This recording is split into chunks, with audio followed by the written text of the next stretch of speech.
John DeMartini. This is one of the most amazing and inspiring shows that you can listen into. If you want to be on the edge of your seats, if you want to open up your heart, if you want to expand your mind, and you want to meet incredible people, stay tuned, because you're just about to experience a transformative radio show that will change your life. And you're listening to the Dr. Pat Show that's coming up right next. Welcome to the Dr. Pat Show. Talk radio to thrive by. Powerful, inspiring, and coming to you live, bringing you stories of people like you and me, busting through and living life full out. Get ready to dare to wonder what your life would be like if you knew you could not fail. And I want to ask you all that question. I'm Dr. Pat. Thank you for joining me here today. That question started in my brain, 23 years with the show, but it started way before that. And, it was a question from me, somebody who had been programmed, and I'll say programmed because Bethel will give you a better answer than I do today. But let's just call it programming, that no matter what I did, it was going to be hard not to be a failure. And so what does that programming do? And this is really at a time for me when I didn't understand frequency, I didn't understand energy. And thank you, Donna Eden, very much for giving me a crash course 23 years ago, maybe even sooner than that. But again, what does it all mean when you take that information in?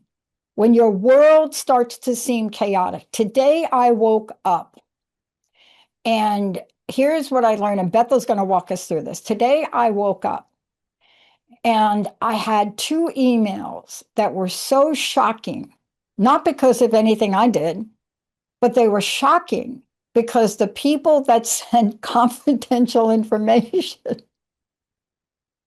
I got to laugh, Bethel, randomly put like 20 emails in the email to like friends and family and just who knows what they put in there. And I looked at that this morning and I actually had a moment of chaos, or I could have. So the moment of the email could have turned from a moment of just somebody's incompetence to an entire thing that ruined my day. But I can't tell you exactly what I did, except that I know I looked at this outline for this show today with Bethel Wagner joining me here today, Finding Calm in the Chaos with Transformational Breathwork. And if you don't know what breathwork is, it is one of the most important things you could learn. Because despite actually almost going into AFib, I do have some breathwork tools that I use. Bethel, it's great to have you here today. How did you pick this topic, knowing that, Crazy Town was going to show up in my email box today? Well, I didn't know that. Right? Yeah, it's just a topic that I've kind of been exploring for a while now. Health issues, related job stress. I commented on a show the other day that we're counting at about 400,000 women leaving the workplace since January. I think it's understated. That's in comparison to about 50K of men. So a lot of things going on, financial struggles, political unrest, if you tap into that. Me realizing on Saturday there's something wrong with my table tennis forearm, and that could certainly become a thing. But it's all related, and the list goes on. What do you do? This is the question. This is what we're talking about today. Now, I did have a tool this morning, and breathwork was part of it. Catching my breath was the first part, though. First part. Yeah, so I would say, well, what if I told you that there is a tool that you have available to you 24/7, 365, and it's totally free. And that tool gives you the ability to access a state of inner peace and calm, even when life feels just completely chaotic and things feel like they're falling apart. Yeah. See, that's why I do what I do. And that's why I was so excited to talk with you today, because people always ask me, do I prepare for shows? Do I look at what you all put together? Of course I do, because I'm a student. I didn't pop out this way. I had to learn how to become more conscious. I had to learn how to not use alcohol, use drugs, and I had to learn a lot of things, and I'm still a work in progress.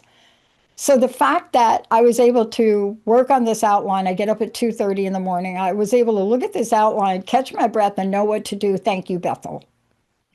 No, I'm not kidding. Thank you, Bethel. Because when you can't catch your breath over some stupid mistake, I like call the people back and I'm like, where do you get my friends' emails? And hello, why'd you send them out to people?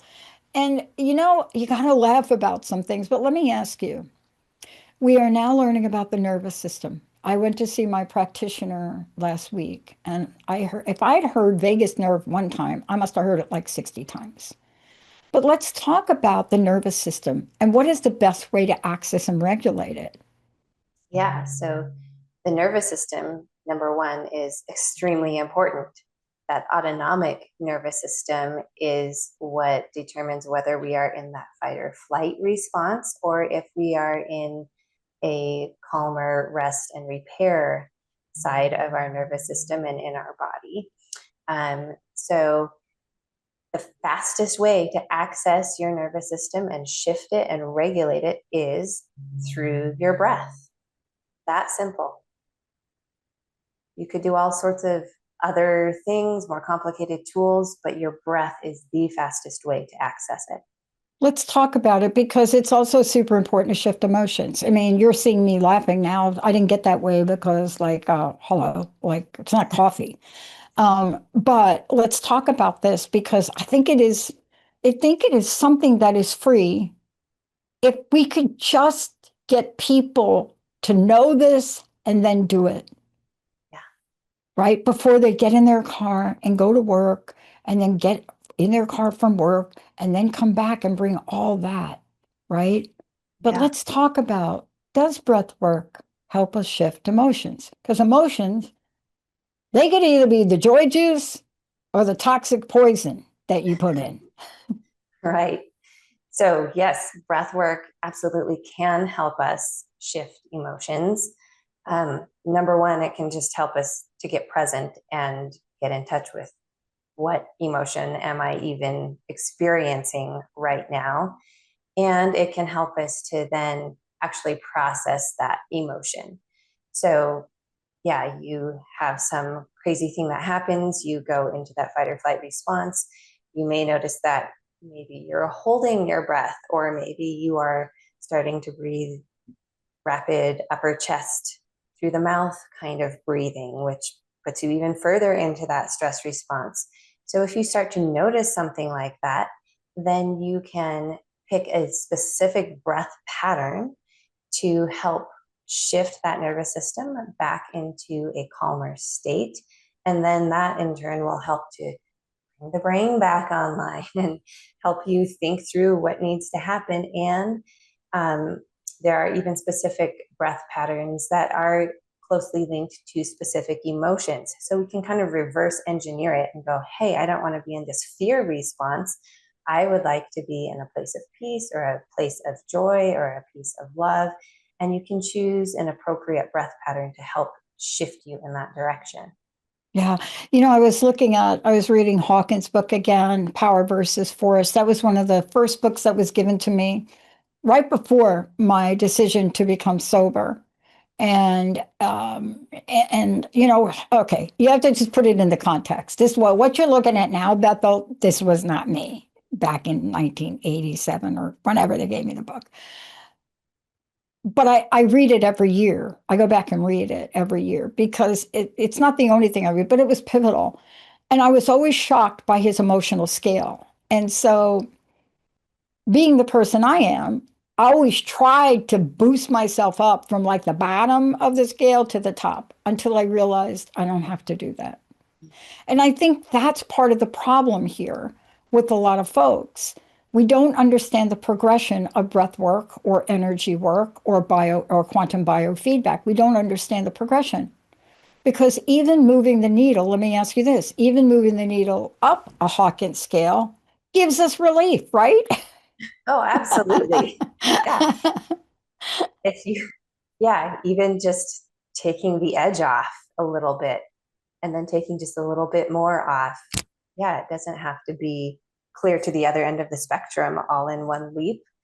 it can be that gradual shift up through those steps or that kind of gradient. And that's perfectly okay, for sure.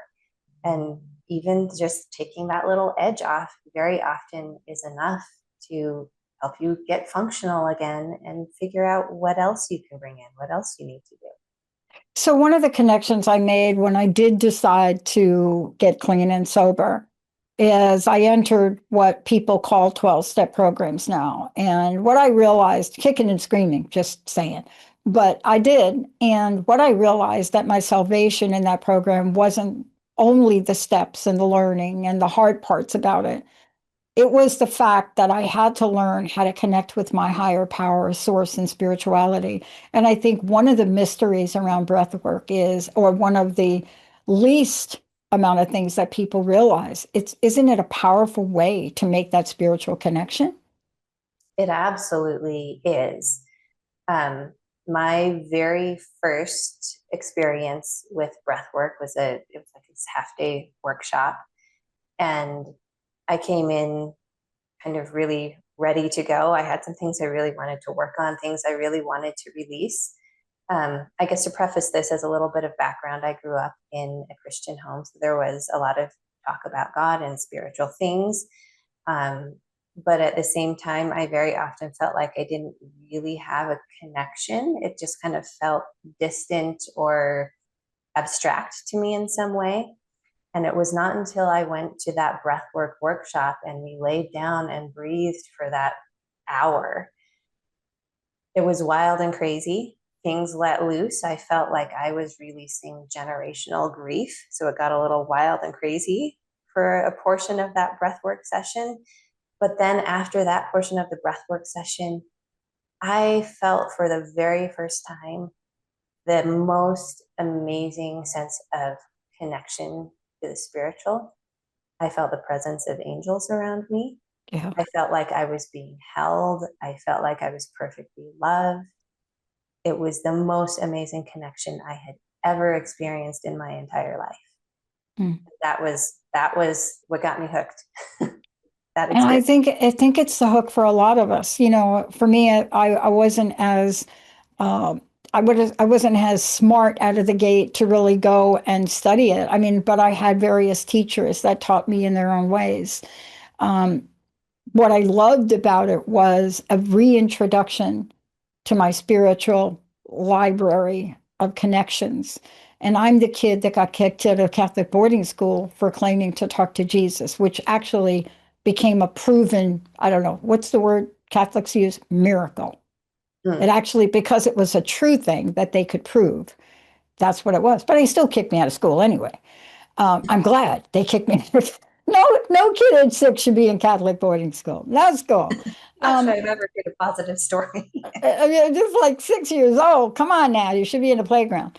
But part of this is we're learning this in a way that allows us to incorporate this in every day of our life. Now, before we talk about that, I want to ask you to tell folks a little bit how they can find out how you work with people, because we're going to talk about how to incorporate it in every days of our life. But there are multiple sides of breath work. But how do people work with you so that they can experience not just what we're talking about today, but we've done shows on quantum biofeedback, et cetera. So what's the best way for people to do that? Yeah, the easiest way is to just go to my website, which is sagewellness.center. On the main page, there is a little box where you can click. I have a weekly online breathwork class that's very easy to access. And just like most Zoom things, if you can't be there live, it's recorded. You get the recording, that type of thing. So that's a very easy way to access and get introduced to breath work. I also offer one-on-one sessions, which can also be done over Zoom if you want a more personalized, in-depth experience.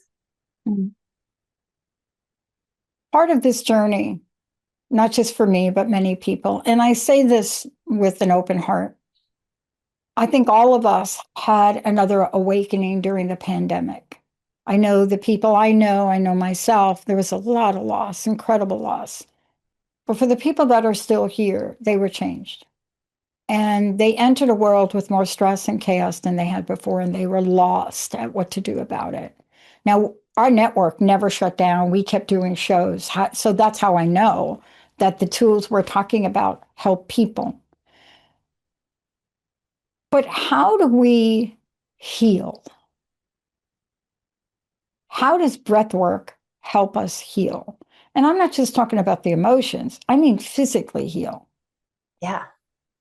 So, yeah, it helps on so many levels. When it comes to the physical aspect, when we learn to breathe correctly, and breathe more expansively. I mean, it's interesting. Most people only breathe about 20% of their capacity, which means most people are oxygen deprived. So when you lay down and breathe really well for an extended period of time, you are super oxygenating your body. You're getting oxygen to the brain, you're getting it deep into the tissues, deep into the organs. And oxygen is a vital nutrient for the body, and it's a catalyst for all sorts of reactions and all sorts of wonderful things that happen in the body. So that's one of the main ways that breath work opens up a pathway of healing. It's also a great way to just open up blocked energy. Obviously, you talk a lot about energy work. Yeah. Breath work is really a form of energy work as far as I am concerned. Very common in a breathwork session for someone to walk in and be like, yeah, I have this pain in my shoulder or something going on in my knee, my ankle, whatever, or I have this knot in my stomach. And by the time we're finished, either they go, oh, that thing doesn't hurt anymore, like it's gone right now, or at least the edge has been taken off and the pain has diminished.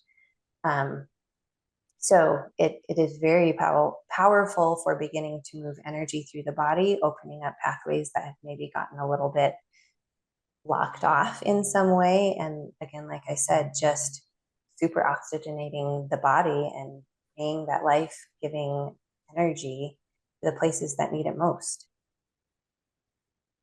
So part of this is literally understanding the multifaceted nature of healing and understanding the power of what we're talking about. Because when we hold back, or what's the word I'm looking for? Oxygen is the juice by which we live. And all you got to do is put your finger in one of those little oxygen devices, and you could see, like, we should really be at 100%, right? But most people that put their little finger in there, they're shocked. And the question really is, what are we holding so tightly, isn't it? We're holding lots of things so tightly. Very often, yes, maybe emotions that are stuck, but even just the stress of life. I catch myself holding my breath. I teach people to breathe, and I catch myself holding my breath when I'm concentrating really hard on something or trying to solve a problem, or I'm worried or concerned about something. I hold my breath. My chest gets tight. My shoulders get tight. I'm holding all of that in. Or sometimes there's something that, I need to have a conversation with somebody and I'm dragging my feet or not finding a good opportunity, and it's all getting bottled up and getting held in my body. So one of the things that we know, let's just talk about it. Not only do we know this now, but we've known this forever. I'm not kidding. Before there was a pill, a potion, and a lotion, you could watch cultures do exactly what we're talking about for hours sometimes. Hours. Because they knew and they felt it. And they had the time to do it. And they knew and they felt it. We're in a world now where this is so accessible to us. And yet, it's so difficult sometimes to explain to folks how powerful breath work is and to take it one step at a time. Give me your one step at a time approach, Bethel. Yeah, so I totally understand, like, it can seem daunting to like go breathe for a half an hour or an hour. That seems like a lot. But that's where something I would call integrative breath work comes in. We can do short little sips of breath work and weave it into the day. So we can just like lay in bed for 5 minutes when we wake up in the morning and take that time to practice breathing really well. Just doing what I call a wave-like breath, breathing deep into the belly and then just letting it rise up through the ribs, through the upper chest, and then it's like a wave that releases up and out. Just doing that for 5 minutes, that in itself, sets you up for a great day. You're waking up, you're oxygenating the body, you're calming the nervous system, you're clearing the mind. And it only takes a few minutes, and then you can go on about your day. So that's like the easiest way. Or you could flip flop that, do it for a few minutes when you lay down at night before you go to sleep. Either way is fine. And then from there, once you practice, then if in the middle of the day you notice, hey, I'm getting stressed out about something just kind of triggered me, you can stop. And it doesn't even have to be 5 minutes. You can do it for like 1 or 2 minutes. 6 good breaths is usually enough to take the edge off of something and shift you to where you can start to calm down a little bit and figure out what the next best step is. You know, I have this piece of equipment, and it's unlike your typical gym equipment. You know, a lot of times you can get on equipment like ellipticals and bicycles, and you go through the routine, and you breathe, but you don't really breathe. Right. Okay. But this piece of equipment, which I'm not going to mention the name of, I got this during the pandemic. I thought it was an elliptical, but it's not. And they tell you all you have to do is 14 minutes of it. And I thought, no problemo, right? Until in the first 3 minutes, I found myself having to do breath work to get through 3 minutes of it. Interesting. Because it was, I can't explain the workout, but it was that kind of thing that reminded me during the pandemic, I'm not doing breath work here. Yeah. This machine. I'm not doing it. I mean, I'm doing it on the machine, and like, why am I not waking up and looking at the world and taking care of myself? So let's talk for a minute about what it means for us to take care of ourselves and how important breath work is to integrate body, mind, and spirit and emotions. Because that's really, we're talking about something that hits on all 4 cylinders, aren't we? Absolutely. Yeah. Yeah. Like I said, if you can just find a couple of little pockets in your day. I use breath work, yes, for the physical benefits. And like you said, when I really got serious about breath work, I noticed a huge difference in my endurance and my ability to exercise. It makes a huge difference that way physically. I always feel more energized. I feel like my head is clearer. I can think better. But I also love to integrate the breath work with spiritual practice. I love something called breath prayers, where I am breathing and using a little prayer on the inhale and on the exhale, and that's part of my spiritual connection piece. I love to use it if I feel emotionally triggered. I can use the breath and, again, some sort of affirmation or prayer to remind me of the truth that I am loved and that there is divine presence with me at all times. And yeah, so I'm hitting all of those things. I'm hitting the emotions, I'm hitting the spiritual. It helps me calm down mentally, and it energizes me and balances me physically. So it for sure is a tool that can address really every aspect of our health in a meaningful way. Yeah. What are the concerns people have about it? I mean, I hear concerns, conditions. I mean, I do hear things like, clearly I was in great shape to be able to do 3 minutes on that thing, right? Yeah. You know, still not at 14, but I close. So I get close to 14 minutes if I don't try to race to, like, I'm like Tour de France or something. But people may think, well, wait a minute, is this safe? What should I be aware of? Yeah. So it absolutely is safe. If somebody has a major heart condition, or if you are pregnant or something like that, you do want to go slow and easy. You don't want to do like big holotropic breath work for hours at a time and breathe as hard and fast as you can. That's going to blow you out of the water. and not be okay for people with certain health conditions.